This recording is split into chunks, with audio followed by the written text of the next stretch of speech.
د ملا یعقوب مجاهد او پخواني ولسمشر محمد اشرف غني ترمنځ لیدنه او جنجال. آیا ملا یعقوب او اشرف غني په متحده عربي اماراتو کې لیدنه کړې؟ ملا یعقوب او کرزی ولې اماراتو ته ولاړ؟ خلک په کوم آند دي؟ که غواړئ یا دې پوښتنې مو ځواب سي نو ویډیو تر پایه وګورئ. سلامونه قدرمنو لیدونکو، زموږ مشال پریس یوټیوب چینل ته ښه راغلاست. ملا یعقوب مجاهد تیره شنبه د یوه هیئت په مشرۍ متحده عربي اماراتو ته سفر وکړ. د طالبانو د دفاع وزارت هم یاد سفر تایید کړی او ویلې وه چې ملا یعقوب مجاهد د یوه پلاوي په مشرۍ د متحده عربي اماراتو ته سفر وکړ او د یاد سفر موخه یې هلته د میشتو افغانانو سره ملاقات او د خلیج د سیمې له هیوادونو سره د اړیکو ټینګښت و. ملا یعقوب مجاهد هلته د متحده عربي اماراتو له پاچا شیخ محمد بن زاید النهیان سره لیدنه وکړل.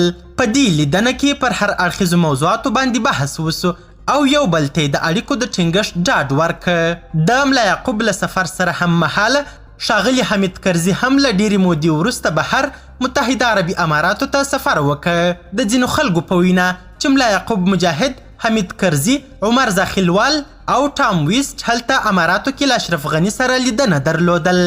خو ځینې نور خلک دا ادعاوې ردوي او وایي چې دا یوازې تشپنوم تبلیغات دي. طالبان هیڅ لیوالتیا نه لري چې له اشرف غني سره لیده کاته او بحث وکړي.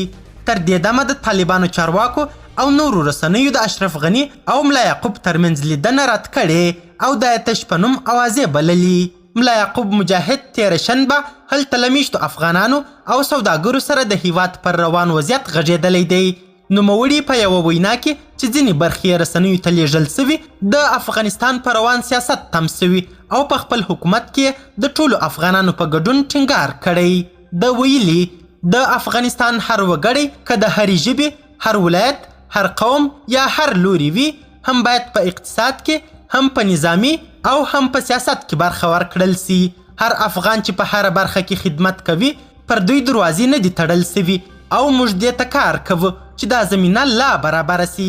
په دې ناسته کې د هغه ترڅنګ بل طالب چارواکی انس حقانی هم ښکاري چې اوس مهال افغانستان ته د شخصیتونو د ستنېدو کمیسیون غړی دی.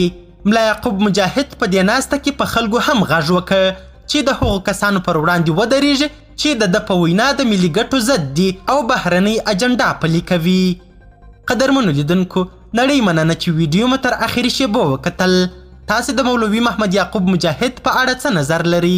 موږ مو نظریاتو ته درناوی لرو. خپل نظرونه را سره همدغه ویډیو کې کمنټونو کې شریک کړئ او د لا زیاتو او نورو لحظه پر لحظه خبرې مطالبو لپاره زموږ همدغه مشال پریس یوټیوب چینل سبسکرایب کړئ. تر بیا او بلې ویډیو، ښه وخت، ښې چارې، د الله په امان.